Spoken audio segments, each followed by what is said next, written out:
কোথা থেকে ভিডিওটা শুরু করব? রাত বাজে 3টা 16-17। এখন ভিডিও করার কোনো ইচ্ছা ছিল না। তবে আজকে মাদ্রিদের যে ইউসিএল এর কোয়ার্টার ফাইনাল ম্যাচটা খেলা দেখলাম, আমি খুবই আশাহত ছিলাম যে আজকে আমরা কোয়ালিফিকেশন সেমিফাইনালের জন্য করতে পারবো। কারণ শুরুর দিকে আমি আমরা জানতাম যে আমাদের এই সিজনে আমাদের অত্যন্ত বাজে খেলে, অত্যন্ত মিডফিল্ড বাজে খেলে, অত্যন্ত ডিফেন্সিভ ডিফেন্সে যারা ছিল তারা এই পুরা একজন না একজন, দুইজন তিনজন এক্সপিরিয়েন্স যেগুলো যে প্লেয়ারগুলো, either Militao, Rudiger, Dean Huijsen, তারপরে যে মেন্ডি, এরা সব সময় ইনজুরিতে থাকতো।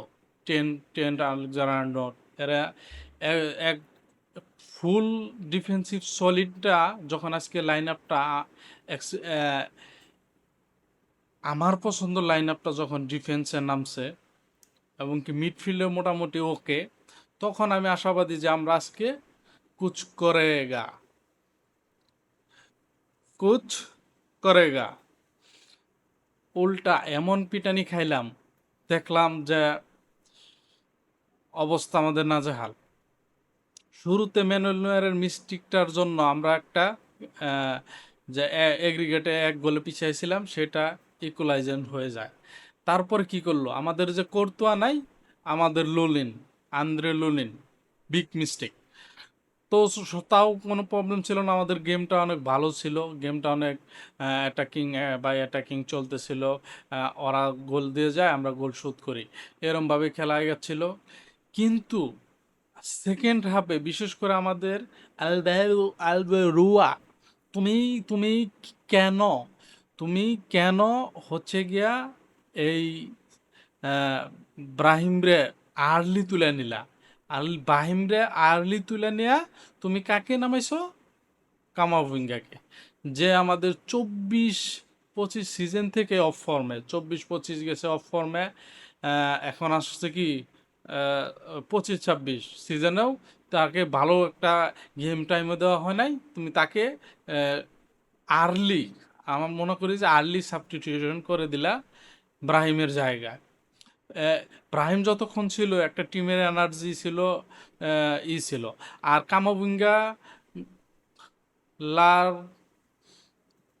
লাক্কির ছেলে, তুমি নামার সাথে সাথে কি করলা? নামার 3 থেকে 4 মিনিট পর পরেই তুমি কি করলা? জামাল মুসিয়ালা মিডফিল্ডে তুমি ফাউল করলা। মাঝ মাঠে বলটা ছিল, জামাল মুসিয়ালা ট্রান ওভার করে যাচ্ছিল, তুমি তাকে স্পেস করে দৌড়াও, তুমি তা থেকে তাকে টেনে তুমি একটা ইজি ইয়েলো কার্ড খেলা। ঠিক আছে, কোনো প্রবলেম নাই, খেলা চলছে। আমরা আশাবাদী আরেকটা গোল মাদ্রিদ করবে, না হয় এক্সট্রা টাইমে যাবে। বায়ানও গোল করবে না, মাদ্রিদও গোল করবে না, এক্সট্রা টাইমে যাবে। কিন্তু সেইখানে আমরা কি দেখতে পেলাম?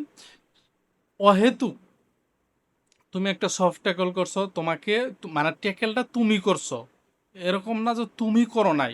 এটা আমি রেফারি কোনো দোষ দেখি না।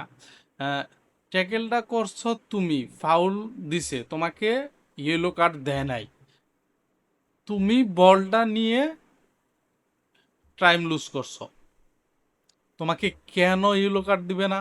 সেকেন্ড ইয়েলো কার্ড কেন?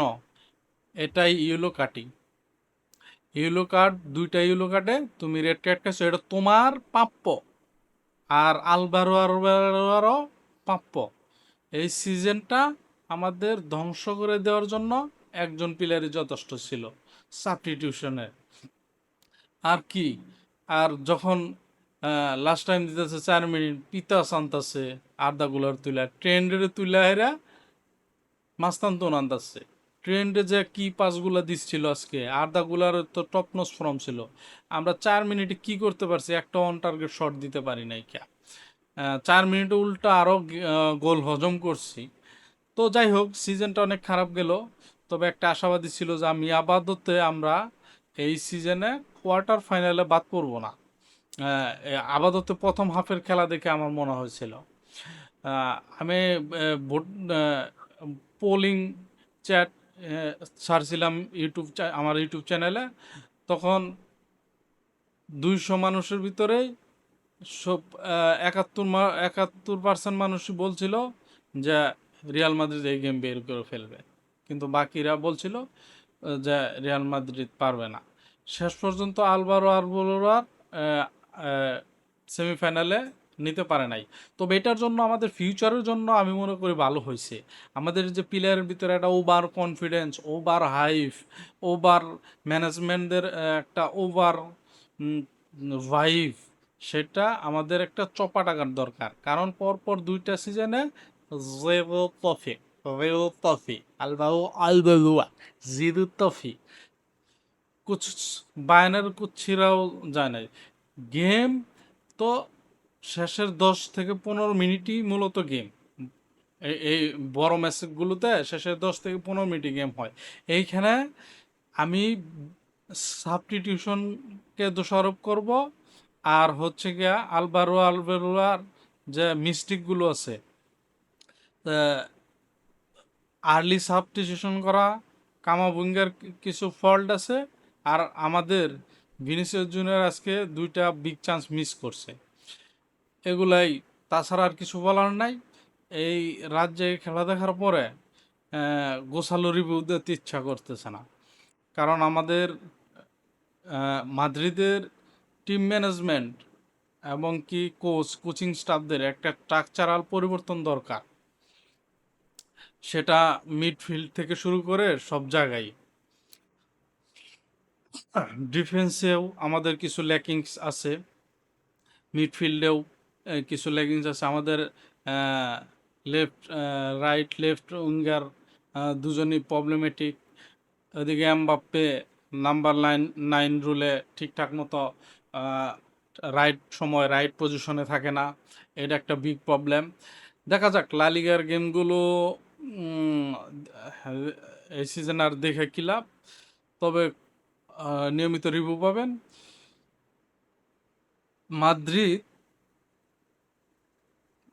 লাস্ট নিউজ হচ্ছে ক্রোসকে টিম টিমের একটা অংশ দায়িত্ব, স্ট্রাকচারাল দায়িত্বে দেওয়া হবে ক্রোসকে, টনি ক্রোসকে স্ট্রাকচারাল দায়িত্বে দেওয়ার জন্য অনুরোধ করা হয়েছে মাদ্রিদ থেকে ক্রোসকে। এখন দেখা যাক ক্রোস যদি দায়িত্ব নেয়, সেটা একজন জার্মান ফ্যান হিসাবে, জার্মান সাপোর্টার হিসাবে আমি জানি জার্মানদের যদি কালে দায়িত্ব দেওয়া হয়, দায়িত্ব দিলে পরে অথরিটি দিতে হবে। এমন না যে দায়িত্ব দিলেন পুরো কন্ট্রোল প্যারেজি করছে বা অন্য কেউ করছে, তিনি খালি বসে বসে দিন গুনছে আর স্যালারি নিচ্ছে। এরকম জার্মানরা কখনো এরকম করে থাকে না। অন্যান্য কেউ করা কি জানি না, কিন্তু জার্মানরা আরও প্রোঅ্যাক্টিভ থাকে, মানে একবার কঠোর থাকে। দেখা যাক, আমাদের সামনের সিজনের জন্য শুভকামনা। হালা মাদ্রিদ।